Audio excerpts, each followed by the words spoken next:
Warahmatullahi wabarakatuh. Innal hamdalillah nahmaduhu wa nasta'inuhu wa nastaghfiruh wa na'udzu billahi min shururi anfusina wa min sayyiati a'malina. Man yahdihillahu fala mudilla lahu wa man yudlil fala hadiya lahu. Asyhadu an la ilaha illallah wahdahu la syarika lah wa asyhadu anna Muhammadan abduhu wa rasuluh. يا أيها الذين آمنوا اتقوا الله حق تقاته ولا تموتن إلا وأنتم مسلمون. Wahai orang-orang yang beriman, bertakwalah kalian kepada Allah dengan sebenar-benar takwa dan janganlah kalian mati kecuali dalam keadaan beriman. Amma ba'du fa inna khairal hadisi kitabullah. Nabi kita yang mulia Muhammad SAW senantiasa bersabda di setiap awal ceramah beliau. Kemudian setelah itu, sesungguhnya sebaik-baik perkataan adalah kitabullah. Al-Quran, kalamullah, firman Allah, wahyu Allah. Wa khairal hadi hadi Muhammadin sallallahu alaihi wa alihi wasallam, dan sebaik-baik petunjuk adalah petunjuk Nabi kita Muhammad sallallahu alaihi wasallam. Ini yang lebih kita kenal dengan al-hadis atau as-sunnah. Waalaikumsalam, silakan Pak. Wa syarrul umuri muhdatsatuha, dan seburuk-buruk perkara adalah perkara yang baru dalam agama. Wa kullu muhdatsatin bid'ah, dan setiap perkara yang baru dalam agama Nabi kita yang mulia katakan, tegaskan sebagai bid'ah. Wa kullu bid'atin dolalah, dan setiap bid'ah adalah sesat. Wa kullu dhalalatin finnar, dan setiap kesesatan tempatnya di neraka. Ayolah ikhwah a'azakumullah, bapak-bapak, ibu-ibu, jamaah Masjid Az-Zumar, benar ya Pak? Az-Zumar ya Pak? Oh iya. Wabil khusus jajaran serta pimpinan DKM Az-Zumar yang kami cintai dan kami muliakan karena Allah. Para sahabat, setelah sholat Id atau di suasana bulan Syawal, itu saling mengucapkan taqabbalallahu minna wa minkum. Semoga Allah menerima amal dari kami dan dari kalian. Semoga Allah menerima amal ibadah kita semuanya selama Ramadan, Bapak Ibu sekalian. Bapak Ibu yang kami cintai dan kami muliakan karena Allah, tidak terasa bulan Syawal setelah kita beribadah di bulan Ramadan kemarin, sisa barangkali kurang lebih 1 pekan, betul gak Pak?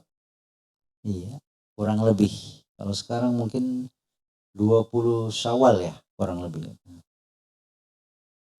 20, ya, berarti sekitar antara 8 hari, 9 atau ya, begitu. Itu masih ada waktu kita bagi yang belum tuntas puasa sunnah 6 hari di bulan Syawal, masih ada waktu.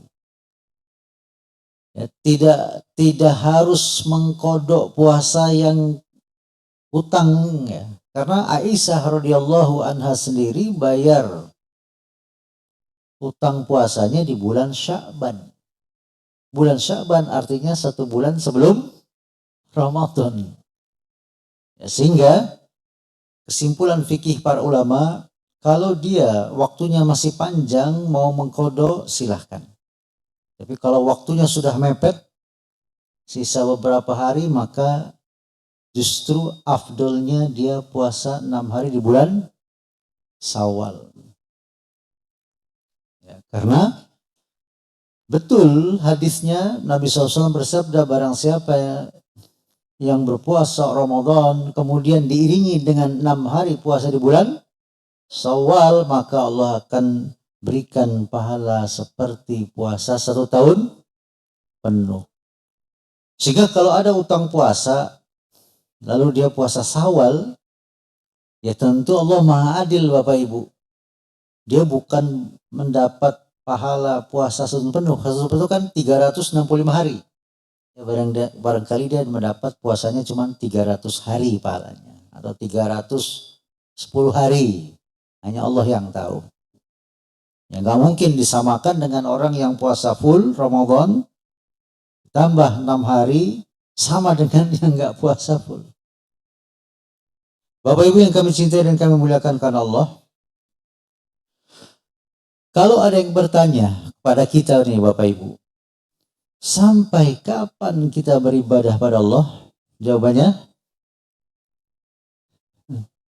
sampai pulang haji. Ya, ada yang bilang sampai pensiun Pak. Betul Pak, sampai mati. Dalilnya Allah berfirman dalam surat Al-Hijr, surat 15 ayat 99, Allah tabaraka wa ta'ala berfirman, wa'bud rabbaka hatta ya'tiyakal yakin. Dan beribadahlah kepada Rabbmu sampai datangnya kematian. Imam Ahmad bin Hanbal rahimahullah ta'ala, muridnya Imam Syafi'i atau gurunya Imam Bukhari, Imam Ahmad bin Hanbal, terkenal salah satu imam madhab. Di masa sepuh beliau Pak, bayangkan seorang imam besar, di kantongnya terus menerus ada pena dan kertas. Ibadah-ibadahnya makin giat, makin rajin, sehingga murid-muridnya takjub. Wah imam, sampai kapan kau menuntut ilmu? Sampai kapan kau beribadah kepada Allah? Padahal engkau imam besar. Kata Imam Ahmad bin Hanbal, sampai jasadku ditutup tanah. Maksudnya sampai mati. Lalu Imam Ahmad mengingatkan muridnya, wa'bud rabbaka hatta ya'tiyakal yakin. Al-Hijr surat 15 ayat 99. Dan beribadahlah kepada Rabbmu sampai datangnya kematian.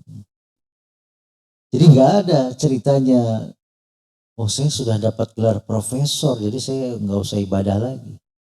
Oh saya sudah haji 5 kali, saya nggak perlu ibadah lagi. Oh saya sudah pensiun berarti saya pensiun ibadah. Ya, ini kekeliruan-kekeliruan yang sangat fatal. Dan mengapa kita kemarin bersungguh-sungguh Ramadan Pak? Setelah Ramadan kita juga bersungguh-sungguh berpuasa, bersungguh-sungguh baca Quran lagi, bersungguh-sungguh sholat berjamaah di masjid lagi, bersungguh-sungguh sholat sunnah rawatib, sholat duhanya. Kalau kemarin kita taraweh, tetap kita tahajud. Tidak kita hilangkan sama sekali Pak. Bagi kita yang futur sekalipun, lemah iman, tetap tahajud 2 rakaat dan 1 witir sekurang-kurangnya. Sedekahnya tidak kita putus, berbakti kepada orang tuanya kita teruskan, menolong yang sakit, membantu yang miskin. Jawabannya Pak, bisa jadi Ramadan tahun lalu, bukan tahun lalu, kurang dari sebulan yang lalu, itu bisa jadi Ramadan terakhir kita. Dan itu bukan dongeng. Buktinya banyak keluarga kita, teman dekat kita, yang dulu kita satu soft sholat taraweh tahun kemarin, tahun ini udah enggak satu soft. Bukan pindah negara, bukan pindah daerah, pindah alam. Allah berfirman, kullu nafsin za'iqatul maut. Tiap-tiap yang berjiwa, Bapak Ibu, kata Allah, pasti akan merasakan mati. Wa innama tuwaffawna ujurakum yaumal qiyamah. Dan sesungguhnya balasan-balasan itu semuanya akan disempurnakan pada hari kiamat. Jadi setiap kita ini Pak, bahkan yang hidup ini kita sudah berapa ratus, berapa ribu kali menyaksikan yang namanya kematian. Betul gak Pak? Jadi kematian itu kan bukan mitos, dia fakta. Bahkan nabi-nabi, raja-raja, para presiden, para menteri, pejabat, mati. Karena ayat tersebut jelas. Enggak memandang ningrat, bukan ningrat, darah biru atau darah kurang darah. Darah merah. Habib tidak Habib, kaya atau miskin, ya, rakyat biasa atau pejabat, mau bayi, balita, anak-anak, remaja, pemuda, dewasa, itu nggak mengenal, Pak. Kalau sudah ajalnya datang, maka dicabut nyawa. Dan itu tugas malaikat maut, Pak. Lalu Allah berfirman tadi, wa innama tuwaffawna ujurakum yaumal qiyamah, dan sesungguhnya balasan-balasan itu semuanya akan disempurnakan pada hari kiamat. Faman zuhziha 'anil nari wa udkhilal jannata faqad faz. Dan barang siapa dijauhkan dari neraka dan dimasukkan dalam surga, sungguh dia telah beruntung. Wa mal hayatud dunya illa mata'ul gurur. Dan sesungguhnya kehidupan dunia itu adalah kesenangan yang menipu, yang memperdayakan. Dan menurut akidah Ahlus Sunnah wal Jamaah, Bapak Ibu, kesuksesan yang sebenarnya, yang hakiki, yang abadi adalah seseorang yang dijauhkan dari neraka dan dimasukkan dalam surga. Jadi kalau ada orang bilang, kalau kita nggak mau bingung ya nanti di surga, betul Pak. Karena di surga hanya ada kenikmatan, kelezatan, kebahagiaan, kesenangan, keabadian, apalagi ya, dan seterusnya. Bapak Ibu yang selalu kita cintai dan kita muliakan karena Allah, Allah kemudian menutup ayat tadi ya, bukan surat, ini kan Ali Imran ayat 185. Wa mal hayatud dunya illa mata'ul gurur. Dan sesungguhnya kesenangan kehidupan dunia itu adalah kesenangan yang menipu. Nabi mengajarkan kepada kita agar dunia itu di genggaman, akhirat di hati, jangan dibalik Pak.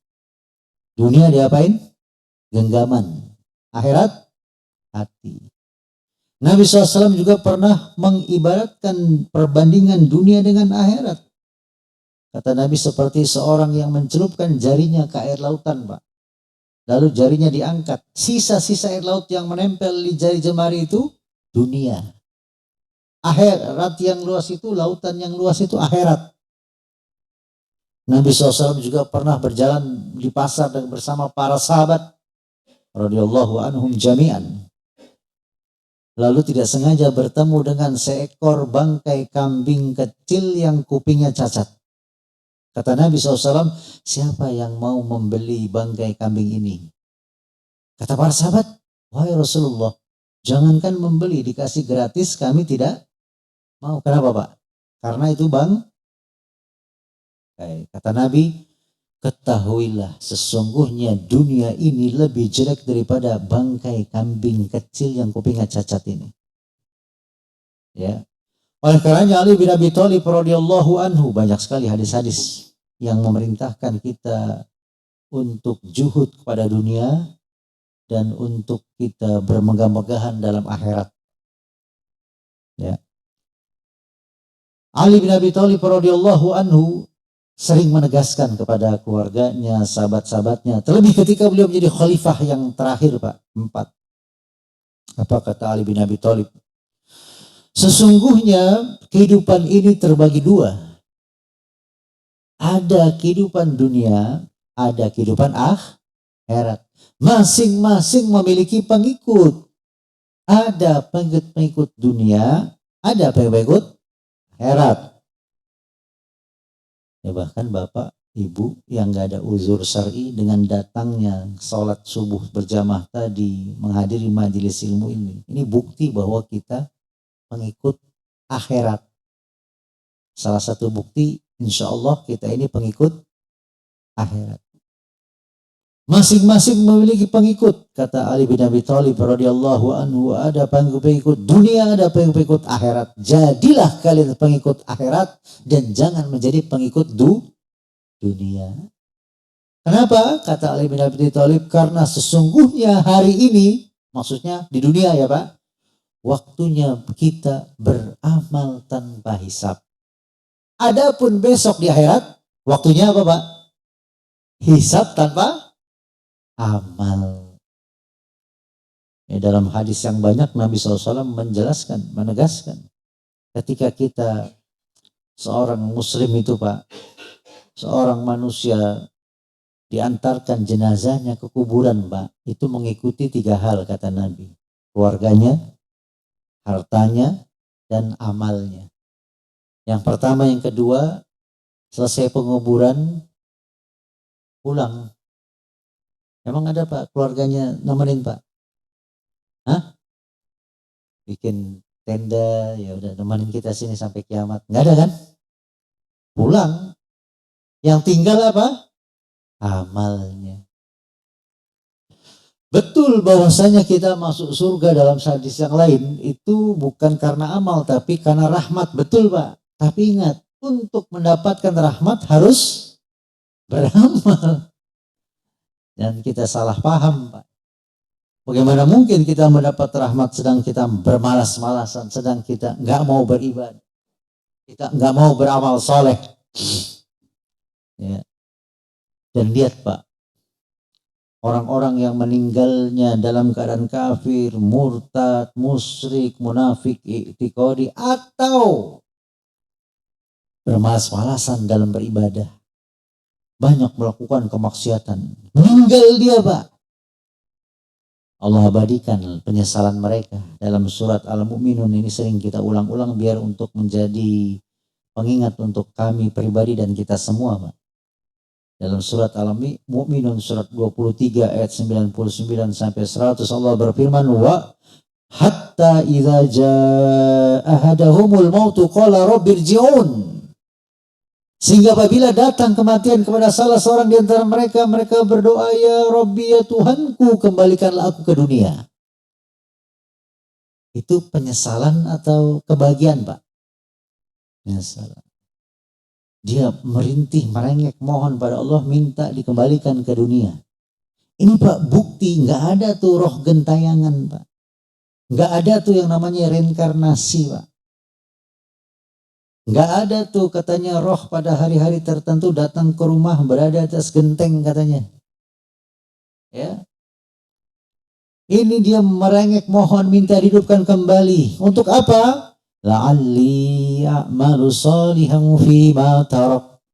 Agar aku berbuat amal soleh terhadap amal yang pernah aku tinggalkan di dunia. Penyesalan kan itu Pak ya? Penyesalan. Apa kata Allah Pak? Apa Allah iakan, Allah sepakat, Allah ACC, Allah setuju? Tidak. Allah katakan, kalla, sekali-kali tidak. Nggak bisa Pak. Innaha kalimatun huwa qailuha. Sesungguhnya itu adalah ucapan yang diucapkan kamu saja. Yakni hanya sebatas harapan, ucapan, perkataan, tidak bisa diwujudkan, tidak bisa direalisasikan, tidak bisa diijabah, nggak bisa dikabulkan. Kenapa Pak? Nggak bisa Pak. Wa min waraihim barzahun ila yaumi yub'atsun. Karena sesungguhnya ada alam barzah, dinding pembatas sampai mereka dibangkitkan itu Pak. Itu ayat yang sangat tegas dan menjadi akidah kita, akidah Ahlus Sunnah wal Jamaah berdasarkan Al-Quran dan Sunnah menurut pemahaman salaful ummah, para sahabat, para tabi'in dan tabi'in dan imam-imam Ahlus Sunnah wal Jamaah sampai hari ini Pak. Tidak ada yang namanya roh gentayangan. Tidak ada yang namanya orang bisa kesurupan orang telah meninggal. Tidak ada yang namanya orang bisa dalam satu waktu berada di 2, 3 tempat, 4 tempat. Tidak benar ada orang bisa reinkarnasi. Nah, itu dari agama-agama lain. Ya. Kalau ditanya, kalau begitu siapa itu? Kadang ada orang kesurupan neneknya, kakeknya, suaranya sama. Atau berbentuk orang yang sudah meninggal. Itu semuanya jin korin. Siapa bu? Jin korin. Karena dalam hadis yang panjang Nabi SAW menjelaskan bahwa setiap bayi yang lahir diiringi 2 korin. Korin pertama dari malaikat yang membisikkan kebaikan-kebaikan. Korin kedua dari jin yang membisikkan keburukan. Nah, 2 makhluk ini kan menyertai kita sampai kita wafat. Nah, ketika kita wafat, jin korin dari jin ini suka apa istilahnya ya? Kurang kerjaan, iseng begitu Pak. Nah, dia menyerupai orang yang sudah meninggal. Dan dia tahu detailnya, bisa mirip dengan orang meninggal Pak, karena mengikuti dari bayi. Dan sekali lagi itu adalah jin korin. Maka jangan percaya Pak, kalau ada kasus pembunuhan, lalu katanya rohnya masuk ke tubuh temannya, lalu menceritakan kronologis kejadiannya. Itu jin korin. Kan jelas itu ayatnya. Ya. Wa min waraihim barzahun ila yaumi yub'atsun. Karena sesungguhnya di hadapan mereka ada alam barzah sampai mereka dibangkitkan. Seluruh manusia Pak yang meninggal dunia, bagaimanapun cara kematiannya, dimanapun zaman, kapanpun, semuanya berada di alam barzah. Imma dapat nikmat kubur, imma dapat azab kubur. Mudah-mudahan kita semuanya mendapatkan nikmat kubur. Amin Allahumma amin. Oleh karena itu Bapak Ibu sekalian, tidak pantas seorang muslim selesai Ramadan dia pikir selesai ibadah. Selesai Ramadan dia tidak lagi sholat berjamaah di masjid. Selesai Ramadan dia tidak lagi berpuasa sunnah. Selesai Ramadan dia tinggal tahajud dan witir. Baca Qur'annya, berbakti pada orang tuanya, bersedekahnya. Terlebih para ulama, Bapak Ibu sekalian, itu sampai mayoritas mereka mengatakan, para ulama sampai sepakat, bahwasanya salah satu tanda diterimanya ibadah Ramadan kita, ya kita tetap beramal soleh pasca Ramadan. Kita tetap istiqomah beribadah di bulan setelah Ramadan. Di antaranya perkataan Al-Imam Ibnu Rajab Al-Hambali rahimahullah ta'ala dalam kitabnya Lataiful Ma'arif halaman 395. Kalau kitab matan Arabnya cetakan Dar Ibnu Katsir. Ya. Apa kata beliau? Bahwasanya membiasakan berpuasa sunnah setelah berpuasa di bulan Ramadan. Puasa sunnah setelah Ramadan ada puasa apa aja Pak? Bu? 6 hari di bulan, ya pekerja apa diamalkannya boleh berturut-turut, itu yang afdol. Boleh berselang-seling, yang penting di bulan Syawal tidak apa-apa. Apalagi Bu puasanya Pak, Senin Kamis. Puasa Senin Kamis itu nggak perlu ditanya ya, Ustadz puasa Senin Kamis itu puasa hari apa ya Ustadz? Ya udah jelas Senin Kamis. Yang ketiga puasa apa lagi Bapak Ibu? Ya? Ayyamul Bait tanggal Masehi atau Hijriah itu? Hijriah 13, 14, 15. Puasa apa lagi? Iya, puasa sunnah Nabi. Sehari puasa, sehari libur. Sehari puasa, sehari Hanya saja jadi catatan, kita mulainya tidak boleh hari Sabtu dan Jumat. Mulainya, tapi kalau udah masuk selang-selingnya boleh. Mulainya yang nggak boleh. Sengaja. Kecuali memang mau nggak mau nggak ada pilihan. 13 itu Jumat atau Sabtu, nggak apa-apa. Kan kita bukan keinginan kita, nggak bisa milih. Jadi boleh. Ya. Ada lagi nanti puasa Arafah. Ada lagi puasa Muharram. Ya, banyak ya Bapak Ibu ya. Paling yang nggak ada puasa mutih, itu nggak ada sebenarnya. Ya, nanti ada puasa merah, puasa apa lagi?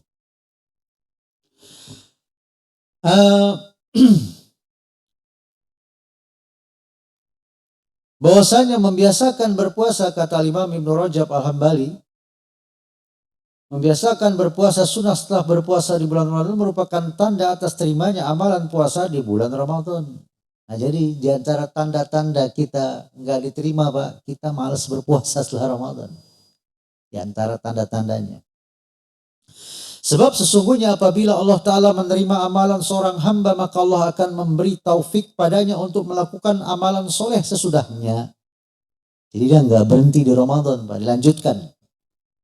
Bahkan lebih ringan Pak ya, lebih ringan. Sebagaimana dikatakan oleh sejumlah salaf, para ulama salaf berkata, "Thawabul hasanatil hasanatu ba'daha." Ganjaran pahala dari suatu amal kebaikan adalah adanya amal kebaikan yang dilakukan sesudahnya tuh. Jadi Bapak Ibu, di bulan Syawal ini yang belum tuntas puasa 6 hari di bulan Syawal, segera tuntaskan. Ya. Terlebih lagi kalau sudah selesai puasa Syawalnya, dia bisa puasa yang lain. Ya. Baca Qurannya yang kemarin Ramadan ditarget, nggak apa-apa nggak ditarget, yang penting jangan ditinggal sama sekali Pak. Begitupun sholat wajibnya bagi laki-laki di masjid yang tidak ada uzur syar'i, tidak ada halangan yang dibenarkan syariat. Ya, kemudian sholat sunnah rawatibnya, sholat duhanya, tahajud dan witirnya, ya sekurang-kurangnya 2 rakaat dan 1 rakaat, sekurang-kurangnya. Dan seterusnya. Berbakti kita pada orang tua dan seterusnya Pak. Menolong yang sakit, membantu yang miskin. Kata beliau lagi, jadi siapa saja yang melakukan satu kebaikan, kemudian setelah itu yang melanjutkan dengan kebaikan lain.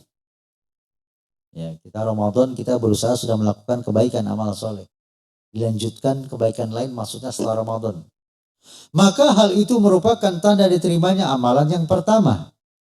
Sebagaimana orang yang melakukan amal baik, kemudian ia melanjutkannya dengan amalan buruk, maka itu adalah tanda ditolaknya amal kebaikannya tadi dan tidak diterima. Ya. Kita mohon semoga Allah memberikan keistiqomahan, karena hal itu merupakan tanda diterimanya amalan ibadah yang telah dikerjakan. Makanya tadi para sahabat Pak, setelah bubaran sholat id, mereka saling bersalaman, yang laki dengan laki-laki, yang perempuan dengan perempuan atau dengan mahramnya Pak ya, saling mengucapkan taqabbalallahu minna wa minkum. Semoga Allah menerima amal dari saya dan dari kamu. Kan begitu Pak. Ya. Nah, ini penting ya kita pahami bersama. Tergantung Pak, kita ini pengen diterima amal Ramadannya atau tidak. Sampai-sampai Pak, para ulama menegaskan, seburuk-buruk kaum adalah mereka yang mengenal Allah hanya pada bulan Ramadan saja. Seolah-olah Allah tuh adanya hanya di bulan Ramadan. Lihat sebagian akhwat, sebagian umahat, sebagian ibu-ibu ya, sebagian wanita muslimah. Sehari-harinya sebelum Ramadan dia nggak menutup aurat. Masuk Ramadan dia menutup aurat. Itu kan satu sisi alhamdulillah bagus ya Pak. Tapi selesai Ramadan dia buka lagi. Seolah-olah Allah itu hanya ada pada bulan Ramadan. Lalu jelaskan ya. Wa ma khalaqtul jinna wal insa illa liya'budun. Dan tidaklah aku ciptakan jin dan manusia kecuali untuk beribadah. Qul inna salati wa nusuki wa mahyaya wa mamati lillahi rabbil alamin. Katakanlah sesungguhnya salatku, ibadahku, kurbanku, hidupku, matiku semuanya untuk Allah. Bapak Ibu, perlu kita ingat, ibadahnya kita kepada Allah, amalan soleh kita, kebaikan-kebaikan kita itu Pak, itu bukan untuk kepentingan Allah. Walaupun ibadah itu kita tujukan kepada Allah, sama sekali bukan untuk kepentingan Allah, tapi untuk kepentingan siapa Pak? Kita. Para ulama mengatakan seandainya manusia seluruh dunia tidak ada yang mau beribadah kepada Allah, tidak ada yang mau ruku sujud menyembah kepada Allah, seluruh dunia misalnya datang ke dukun pakai jimat, percaya kepada keyakinan tahayul, khurafat, tatayur, percaya dengan kesialan-kesialan, rumah tusuk sate katanya sial, nabrak kucing katanya sial, dan seterusnya. Seluruh dunia durhaka pada orang tua, berzina, merampok, judi, homer. Itu Pak, Bu, tidak mengurangi kekayaan, kebesaran, kemuliaan, keagungan, ketinggian Allah. Sama sekali enggak. Sebaliknya, seandainya manusia seluruh di bumi ini mentauhidkan Allah, beribadah hanya kepada Allah, ruku sujud kepada Allah, ya, sholat, zakat, puasa, haji, umroh, baca Quran, berzikir, bersalawat, membantu yang miskin, menolong sakit, berbakti pada orang tua, dan seterusnya Pak, juga tidak akan menambah kekayaan, kebesaran, kemuliaan, ketinggian, kesucian Allah. Allah nggak butuh makan dari kita, sebaliknya Pak, kita yang butuh dari Allah. Kalau manusia nggak beribadah, Allah rugi gak Bapak Ibu? Enggak. Kalau manusia beribadah, Allah untung enggak? Enggak juga. Karena Allah Maha Kaya. Allah menginginkan kita ini, Bapak Ibu, semuanya masuk surga. Tapi kitanya enggak mau. Nah, sampai-sampai Nabi bersabda, kullu ummati yadkhulunal jannah. Setiap umatku pasti akan masuk surga. Illa man aba. Kecuali yang enggan. Itu sampai para sahabat terheran-heran. Hah? Emang ada yang enggak mau masuk surga, wahai Rasulullah? Siapa mereka itu, wahai Rasulullah? Mereka yang taat padaku, mereka yang masuk surga. Mereka yang tidak taat padaku, mereka yang enggan. Jadi dikembalikan kepada kita Pak. Mau beriman, hendaknya beriman. Mau kafir, silahkan kafir. Hanya kita harus tahu resiko masing-masing Pak. Kalau beriman, insya Allah kita masuk surga. Kalau kafir, makanya Bapak Ibu, modal kita untuk masuk surga itu cuma satu, ketakwaan. Makanya Allah berfirman dalam surat Ali Imran surat ketiga 133, wasari'u ila magfiratin min rabbikum wa jannatin arduhas samawati wal ard uiddat lil muttaqin. Dan bersegeralah kalian kepada ampunan Allah dan kepada surga yang luasnya seluas langit dan bumi yang Allah sediakan bagi orang-orang yang bertakwa Pak. Berbeda, neraka itu uiddat lil kafirin. Disediakan untuk orang-orang yang kafir. Bapak Ibu, pasti jawabannya kalau ditanya pengen masuk surga atau neraka, jawabannya apa? Surga. Kalau ada yang jawab mau neraka, nekat namanya itu. Karena seringan-ringan siksa api neraka, seorang dikasih terompah, dikasih sendal dari api neraka, atau kakinya direndam semata kaki dengan api neraka, otaknya mendidih. Na'udzubillah. Jadi Bapak Ibu sekalian, kita beribadah kepada Allah, istiqomah kita beramal soleh selesai Ramadan ini, tidak lain tidak bukan supaya kita menjadi pribadi-pribadi yang bertakwa. Jadi kalau ada pertanyaan begini, tujuan penciptaan manusia, jin dan alam semesta apa sih? Ibadah. Tujuan ibadah apa sih? Takwa. Tujuan ibadah apa, Bu? Takwa.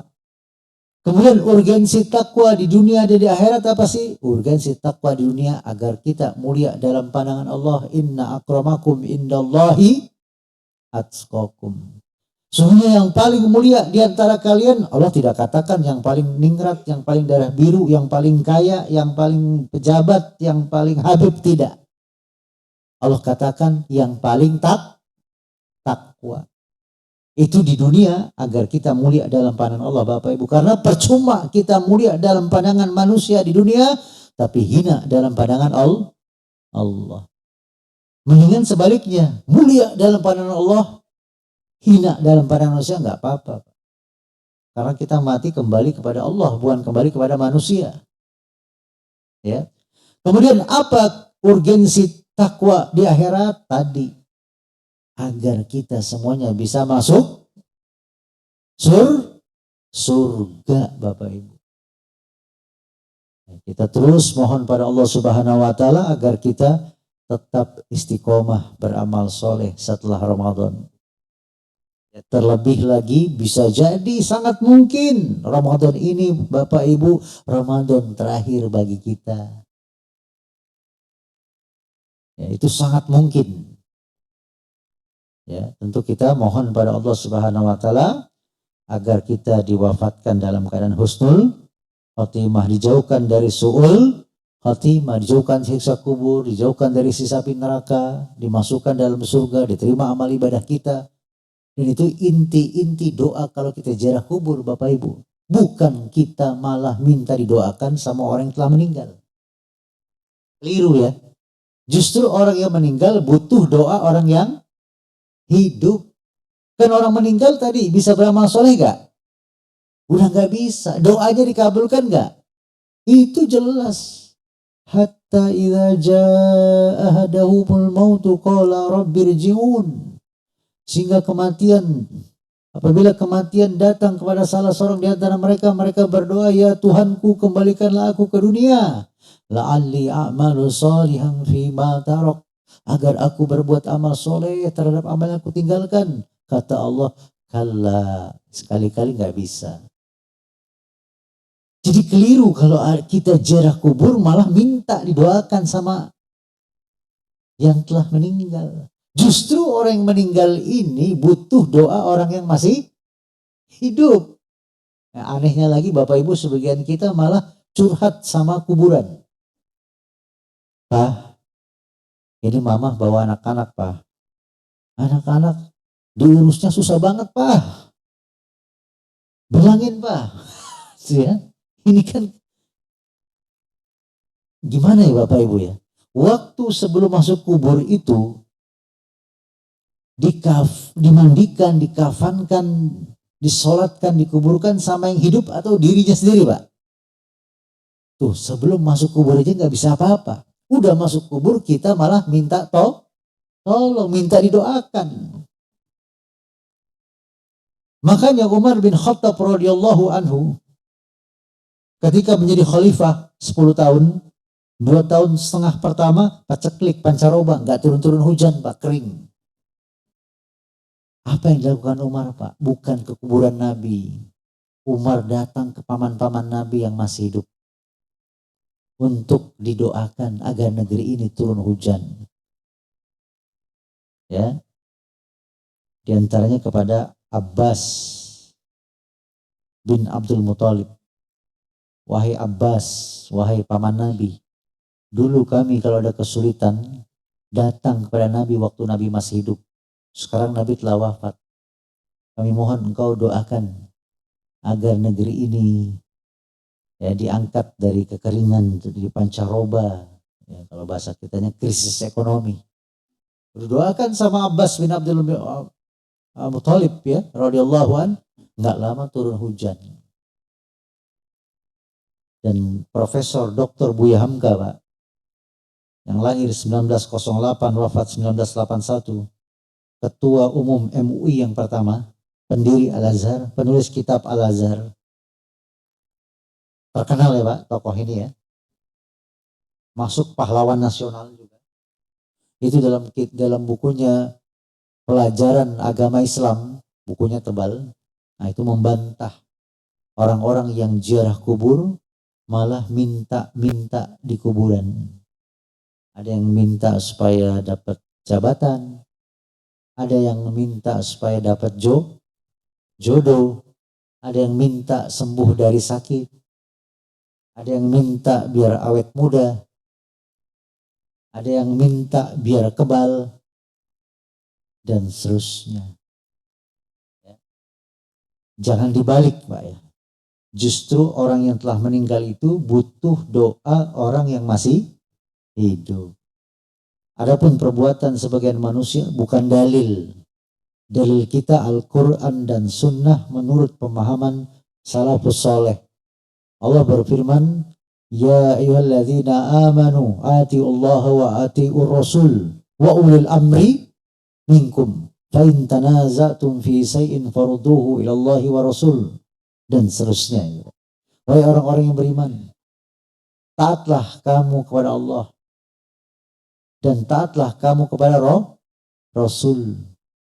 Wa ulil amri minkum, dan kepada pemimpin di antara kamu. Pemimpin ditafsirkan Ibnu Katsir dalam tafsirnya al ulama wal umara, para ulama dan pemerintahan yang sah, penguasa yang sah. Dan apabila kalian berselisih pendapat, maka kembalikanlah kepada Allah. Ibnu Abbas menafsirkan kembali kepada Allah, maksudnya kembali kepada Al-Quran. Dan kembalikanlah kepada Rasul, kata Ibnu Abbas, maksudnya kepada hadis, kepada sunnah-sunnah Nabi. Jadi dikembalikannya bukan ke akal, bukan kepada kebiasaan orang, kebanyakan orang, bukan. Tapi kepada wahyu. Karena juga sabda-sabda Nabi itu berdasarkan wahyu, Pak. Wa ma yantiqu anil hawa in huwa illa wahyu yuha. Surat An-Najm ayat 3 dan 4. Dan tidaklah yang diucapkan Nabi itu berdasarkan hawa nafsunya, akan tetapi berdasarkan wahyu yang diwahyukan kepadanya. Ya, mudah-mudahan dari penjelasan ringkas dan sederhana ini kita semua diistiqomahkan oleh Allah untuk terus beribadah dan beramal soleh. Sebelum kami tutup, barangkali ada yang ingin ditanyakan Bapak Ibu. Monggo Pak. Silakan. Assalamualaikum warahmatullahi wabarakatuh. Waalaikumsalam warahmatullahi wabarakatuh. Ustadz ini membahas mengenai puasa Syawal Ustadz ya. Silakan. Misalnya pada saat bulan Syawal itu ada uzur Ustadz, sakit ya, 1 bulan penuh, walau alam Ustadz ya. Ya, Dan misalnya dia, ya. misalnya Ustadz ya, dan dia pengen banget mendapat puasa Syawal. Apakah bisa diganti dengan puasa bulan lain dengan mengharapkan pahala puasa Syawal Ustadz? Iya, pertanyaan bagus. Boleh tidak bagi orang yang tidak berkesempatan puasa sunnah 6 hari di bulan Syawal karena mungkin uzur sakit? Bisa jadi kan ya? Dia pengen sekali mendapatkan pahala itu, lalu dia ganti setelah bulan Syawal. Bolehkah? Berselisih para ulama tentang boleh tidaknya. Ya, sebagian ulama mengatakan tidak boleh. Jelas-jelas puasa Syawal, kenapa dikerjakan di luar bulan Syawal? Tapi sebagian ulama lagi mengkiaskan. Nabi pernah mengganti sholat sunnah 2 rakaat setelah zuhur karena ada utusan dari negara lain sibuk. Nabi menggantinya setelah sholat asar 2 rakaat selama matahari belum menguning. Jadi dikiaskan dengan Bagi yang tidak berkesempatan karena ada uzur tidak puasa sunnah, maka tidak apa-apa puasa setelahnya, menggantikan. Sama dengan begini Bapak Ibu misalnya ya, namanya manusia ya, lupa. Dia kaget, ini sudah maghrib, astagfirullahaladzim, saya belum zuhur, belum asar. Kira-kira sholat apa enggak? Iya, tetap wajib sholat. Dalilnya, Nabi SAW bersabda, barang siapa yang hendak sholat tapi dia lupa atau tertidur, maka kerjakanlah pada saat dia bangun atau teringat. Dan tidak ada hukuman bagi yang belum sholat tadi karena lupa atau tertidur, kecuali segera mengerjakannya. Hadis sahih itu Pak. Contoh bapak-bapak lembur, sebelum subuh ketiduran. Menurut anak istri, persangkaan mereka, oh ini udah sholat subuh nih mah. Ternyata beberapa menit lagi mau azan zuhur dia bangun. Astagfirullahaladzim, saya belum sholat subuh. Ini contoh ya Pak. Kira-kira sholat apa enggak? Wajib sholat Pak, berdasarkan hadis tadi. Nabi SAW Pak, dengan para sahabat pernah tidur di barak-barak tenda setelah peperangan. Itu bangunnya Nabi dan para sahabat kena sengatan matahari, padahal belum sholat subuh. Kaget bangun. Lalu membangunkan Bilal dan kawan-kawan, para sahabat. Ya, Nabi berwudu. Nabi masih sempatkan sholat 2 rakaat sebelum subuh. Bilal suruh azan, Nabi sholat 2 rakaat, lalu qomat, lalu sholat subuh berjamaah. Dari hadis-hadis itu Pak, Bu, tidak benar. Kalau kita belum sholat subuh karena uzur tadi, lalu lihat matahari, malah kita ngomong dalam hati, yes, libur sholat subuh. Salah, tetap dia sholat. Jangankan terlambat, karena perang aja wajib sholat loh. Sakit aja wajib sholat. Kata Nabi SAW, barang siapa yang tidak sholat tapi dia tidak bisa berdiri, maka sholatnya duduk. Tidak bisa duduk? Bu, kok malah tidur, suruh sholat, berbaring. Tidur lagi. Tidak sanggup berbaring? Oh disolatin, belum meninggal. Bagi-bagi warisan ini jangan-jangan ini. Kalau dia nggak bisa, apa tadi? Berbaring, maka isyarat. Nah, baru tidak bisa isyarat, jangan disolatin juga Pak. Kalaupun meninggal itu jangan disolatin, tapi dimandikan dulu. Baru di kafani, baru gitu sholatin. Syukur Pak, jazakallah khair Pak. Ya, jadi yang tidak mampu sholat berbaring isyarat, tidak mampu isyarat mungkin sekarat, pingsan ya, berarti tidak ada lagi kewajiban. Nanti kewajibannya ada ketika dia sudah sembuh, sudah siuman, sudah sehat. Ya, dan sekali lagi, ya kalau nggak bisa sholat jangan disolatin.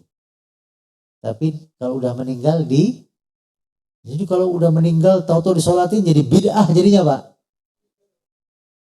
Kan urutannya dimandikan dulu ya. Baru di kafanin, baru setelah sholatin, baru setelah dikuburin, baru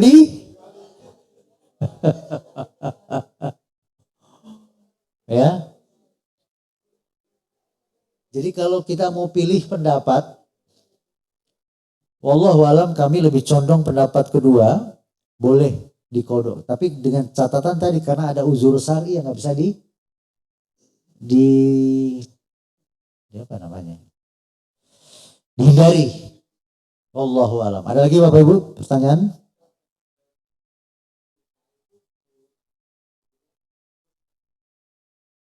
Lupa karena belum sholat. Oh ya, misalnya dia ingatnya maghrib dan dia ingat-ingat, astagfirullahaladzim sebelum zuhur dan asar. Urutannya berselisih para ulama. Ya, ada yang mengatakan asar dulu, atau udah maghrib nih, maghrib dulu, baru asar, baru zuhur.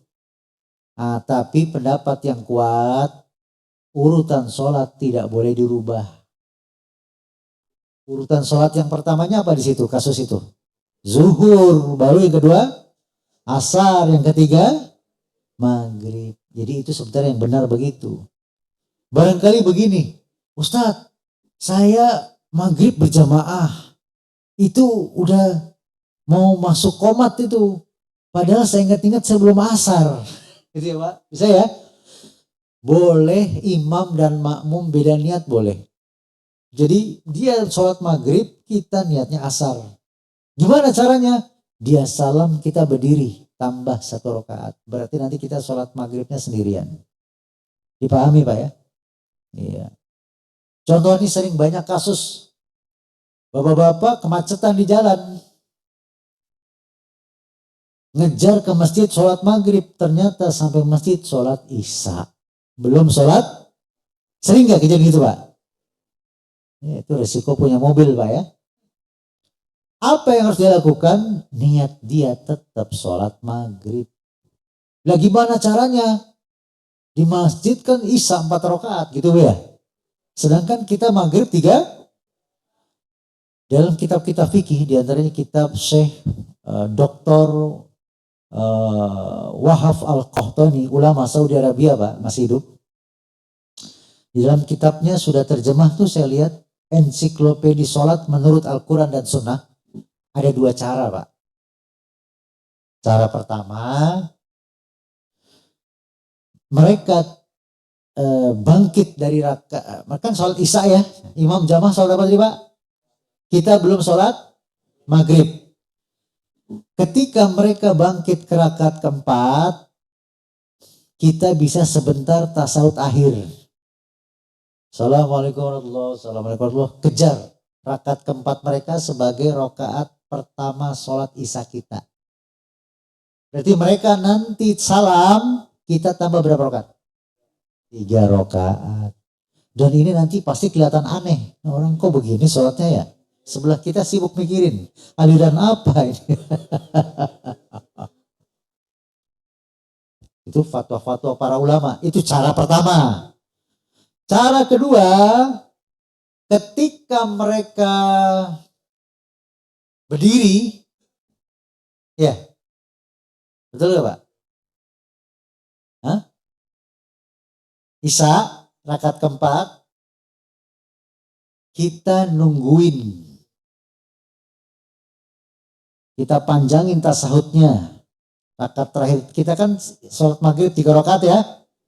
Nungguin mereka duduk ke rakaat keempat, salamnya bareng dengan imam. Berarti kita belum sholat isya. 2 cara itu Pak. Tapi ada sebagian ulama khawatir nanti masyarakat bicara yang aneh-aneh. Kita bisa masuk di rakaat kedua. Jadi biar nanti sholat kita pas 3 rakaat. Berarti sholat isyanya nanti kita sendirian. Pilih cara mana Pak?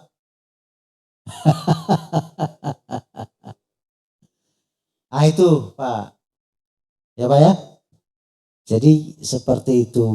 Wallahu a'lam. Saya sampai lupa tadi pertanyaannya apa Pak? Oh iya. Nah, kita fikih itu diambil pendapat yang paling kuat, urutan tidak boleh dirubah. Mana dalil imam makmum boleh beda niat? Contoh Pak, nggak usah kita bicara jauh dalil. Dari praktek sholat Pak, kita lagi sholat sunnah di masjid. Lah ada orang sholat wajib di belakang kita, boleh gak?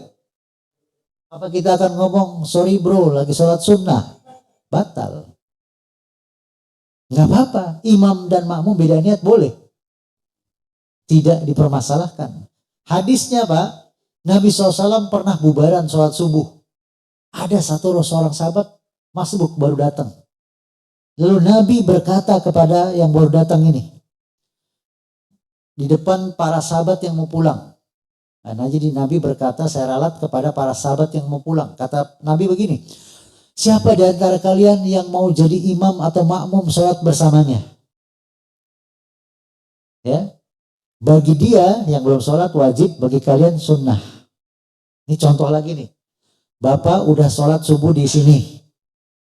Pulang ke rumah, anak istri belum sholat subuh. Bapak jadi imam di rumah, boleh gak? Boleh, bagi bapak sunnah. Bagi anak istri, wajib.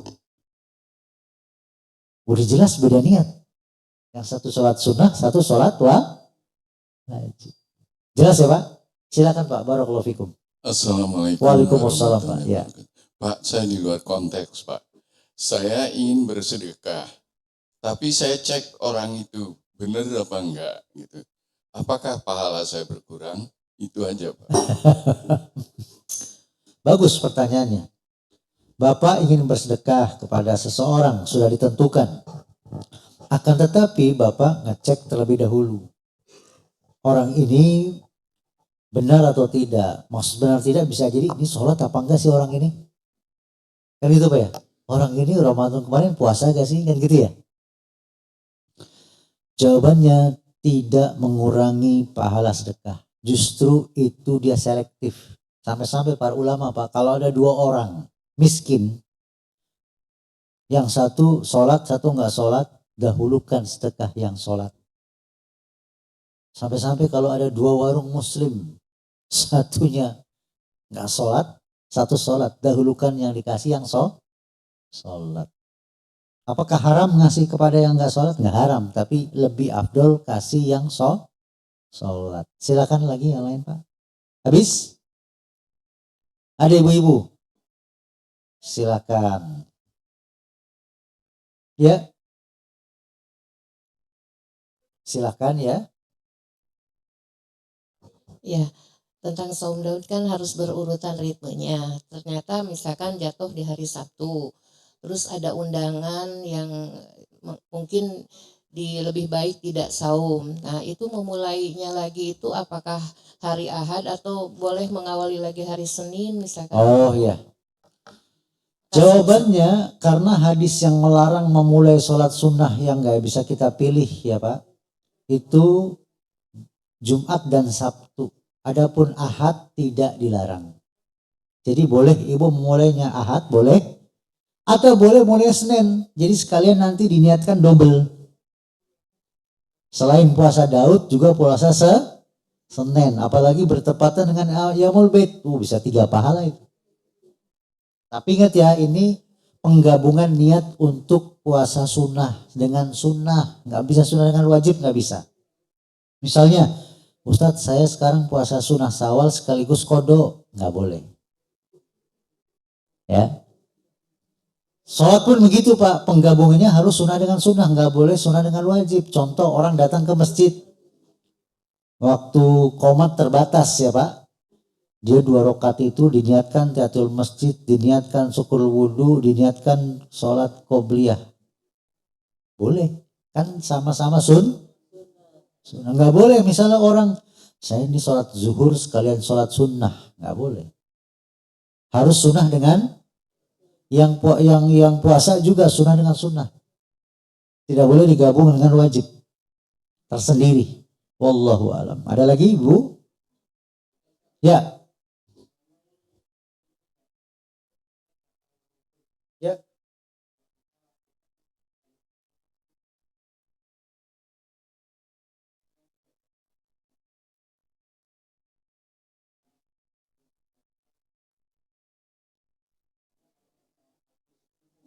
Ya.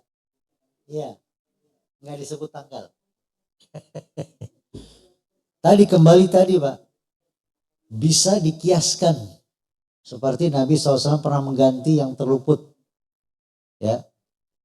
Betul dalam hadis yang yang umum tidak disebutkan tanggalnya, yang penting 3 hari.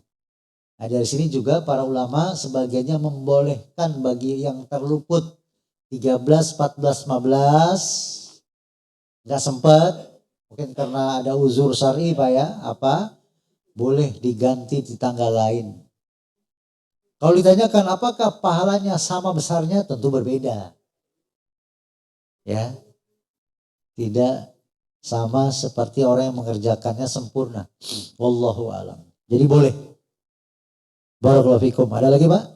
Habis? Habis ya Pak? Ibu mau belanja ke pasar? Baik Bapak Ibu sekalian, mudah-mudahan bermanfaat dan kita mohon pada Allah Tabaraka wa Ta'ala agar diberikan keistiqomahan pasca Ramadan ini, agar tetap di atas Islam dan sunnah dan amal soleh dan beribadah kepada Allah Subhanahu wa Ta'ala sehingga kita wafat dalam keadaan husnul khotimah. Allahumma shalli ala Muhammadin wa ala ali Muhammadin kama shallaita ala Ibrahim wa ala ali Ibrahim innaka Hamidum Majid.